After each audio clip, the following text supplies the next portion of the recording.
था। जब देवताओं और असुरों का वो सारा समूह क्षीण हो चला, तब महाबली भगवान विष्णु ने मोहिनी माया का आश्रय लेकर तुरंत ही अमृत का अपहरण कर लिया। जो दैत्य बलपूर्वक अमृत छीन लेने के लिए अविनाशी पुरुषोत्तम भगवान विष्णु के सामने गए, उन्हें प्रभावशाली भगवान विष्णु ने उस समय युद्ध में पीस डाला। देवताओं और दैत्यों के उस घोर महायुद्ध में अदिति के वीर पुत्रों ने दिति के पुत्रों का विशेष संहार किया। दैत्यों का वध करने के पश्चात त्रिलोकी का राज्य पाकर देवराज इंद्र बड़े प्रसन्न हुए। ऋषियों को तथा चारणों सहित समस्त लोकों का शासन करने लगे। अपने उन पुत्रों के मारे जाने पर दिति को बड़ा दुख हुआ। वे अपने पति मर्ची नंदन कश्यप के पास जाकर बोली, भगवान, आपके महाबली पुत्र देवताओं ने मेरे पुत्रों को मार डाला, अतः मैं दीर्घ काल की तपस्या से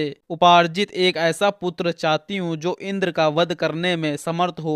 मैं तपस्या करूंगी, आप इसके लिए मुझे आज्ञा दें और मेरे गर्भ में ऐसा पुत्र प्रदान करें जो सब कुछ करने में समर्थ तथा इंद्र का वध करने वाला हो। उसकी ये बात सुनकर महातेजस्वी मरीचि नंदन कश्यप ने उस परम दुखिनी दिति को इस प्रकार उत्तर दिया, तपोधने, ऐसा ही होगा।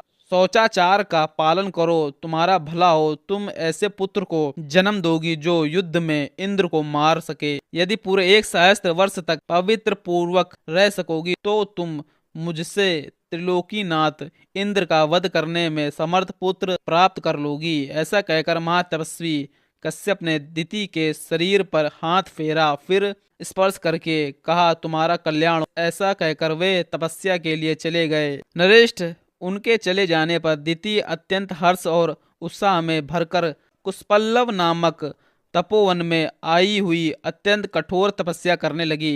पुरुष प्रवर श्री राम दिति के तपस्या करते समय सहस्त्रलोचन इंद्र विनय आदि उत्तम गुण संपत्तियों से युक्त हो उनकी सेवा टहल करने लगे। सहस्त्राक्ष इंद्र अपनी मौसी दिति के लिए अग्नि, कुश, कष्ट, जल, फल, मूल तथा अन्य अन्य अभिलषित वस्तुओं को ला कर देते थे। इंद्र के मौसी की शारीरिक सेवाएं करते, उनके पैर दबाकर उनकी थकावट मिटाते तथा ऐसी ही अन्य आवश्यक सेवाओं द्वारा वे हर समय दिति की परिचर्या करते थे।